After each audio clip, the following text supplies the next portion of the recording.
one of largest drone attacks on Moscow since start of war. Putin moving small number of forces to Kursk region, and why Russia seeks to capture Pokrovsk at any cost.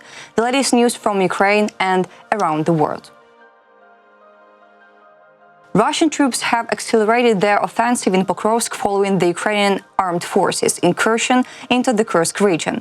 The enemy has approached within 10 to 15 kilometers of the city's outskirts, with ongoing fighting in the area. Local authorities are urging civilians to evacuate immediately. All in material by RBC Ukraine, author Maria Kucherявets, Bogdan Babayev, expert Vladislav Seleznov. Evacuation from Pokrovsk has recently been ramped up since August 20th. Evacuation has been mandatory for families with children.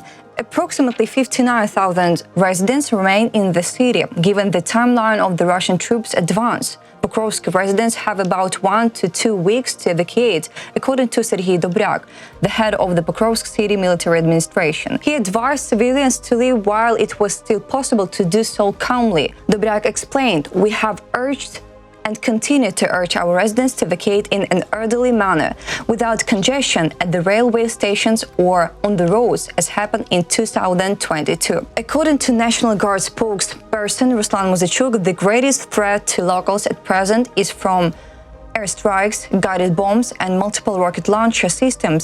Thought artillery shelling is becoming a risk as the front line approaches. The escalation in the Pokrovsk direction coincides with the Ukrainian operation in the Kursk region.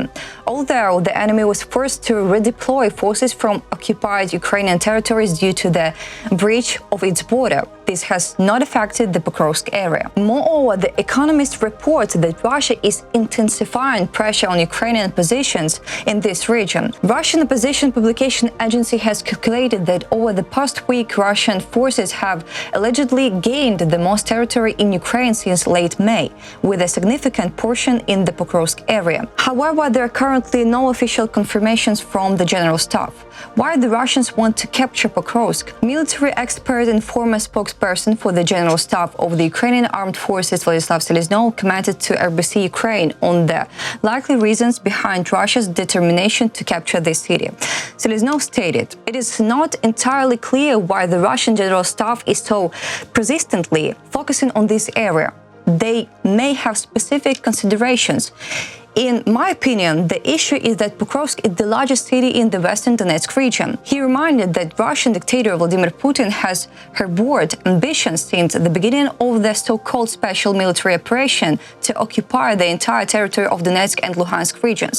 While Russia has largely controlled Luhansk, the situation in Donetsk remains challenging. Seleznov explained why.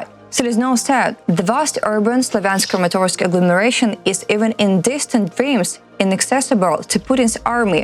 However, to Pokrovsk as a target in the western part of the Donetsk region is a more realistic option for occupation, according to the Russian General Staff." Nonetheless, the expert has doubts about whether the enemy has sufficient resources to capture the city. The chief of the Defense Intelligence of Ukraine, Kirill Budanov, recently stated that the Russian offensive would exhaust itself in 1 to 2 months. 2 weeks have already passed, but will Putin's army manage to overcome Ukrainian resistance within a month?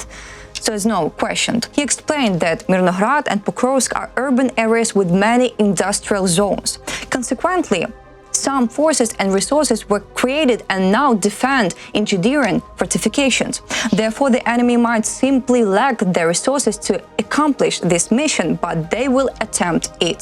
In the context of the ongoing operation by the armed forces of Ukraine in the Kursk region, there is a noted redeployment of certain Russian military formations to this area, according to Pentagon Press Secretary Air Force Major General Pat Ryder. Pat Ryder described the number of Russian forces being redirected to the Kursk region as relatively small. He stated that the U.S. Department of Defense is observing signs that Russia is moving a small number of forces into the Kursk region to respond. Additionally, he mentioned that the American side continues to see some Ukrainian advances in this region. However, the Pentagon representative did not specify which exact Russian forces are being moved in this direction, nor whether they are being redeployed from the front lines in Ukraine or other regions within the aggressor country. Details of the deployment of Russian troops to the Kursk region. Recently, the Institute for the Study of War reported citing material from the Wall Street Journal that in connection with the Ukrainian operation, the Russian command has transferred over 5,000 troops from the front lines in Ukraine to the Kursk region. On August 15th, the White House stated that the Russian army had redeployed some of its units, which had been fighting in Ukraine, to the Kursk region. Earlier, members of the partisan movement Atash reported that Russia began sending troops to the Kursk region who were originally intended to reinforce the Pokrovsk direction.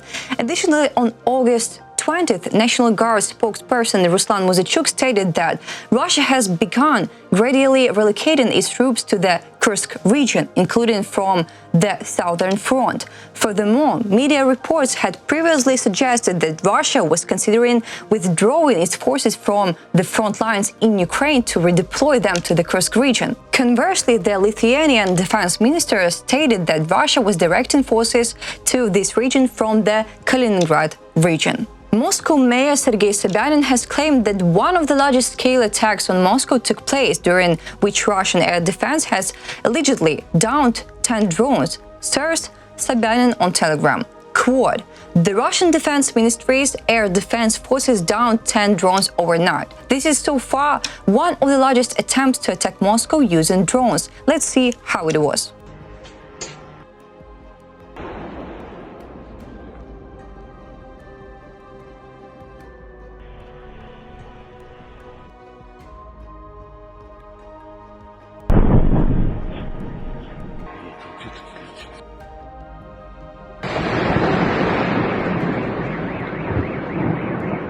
Update. The Russian Defense Ministry added later that Russian air defense had supposedly shot down 45 UAVs in Russia overnight. In particular, they reported that 11 drones were supposedly downed over Moscow region, 23 drones over Bryansk region, 6 over Belgorod region, 3 over Kaluga region, and 2 more over Kursk region. In the Novoshakhtinsk area of Russia's Rostov region, a significant fire broke out on the night of August 21st. Before the blaze, air defense systems in the region were reportedly activated due to a suspected missile attack, according to the governor of the Rostov region, Vasily Golubev, and local media. The Russian official claimed that around 1 a.m., according to the Moscow time zone, a missile was reportedly intercepted by air defense systems in the western Rostov region.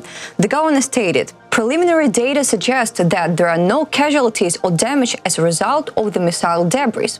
However, videos posted on Rostov's Telegram channels show a severe fire in the Novoshakhtinsk area following the reported missile defense operation. Russian media suggest that the missile might have been launched to target an oil refinery following a recent attack on Proletarsk that resulted in a large fire at an oil depot. There are also reports online indicating that the explosion in Novoshakhtinsk was quite powerful. Debris from the supposedly intercepted missile reportedly fell near residential buildings, causing a fire emergency in the fields near the city. Then, it became known on the night of August 21st, units of the Ukrainian Navy, in coordination with other defense forces components, struck on S-300 anti-aircraft missile system near the town of Novoshakhtinsk in Russia's Rostov region, citing the Ukrainian General Staff. The military confirmed that explosions were observed at the target locations, and the accuracy of the strikes is currently being further assessed. Russian forces frequently use S-300 systems not only for air defense, but also to attack civilian cities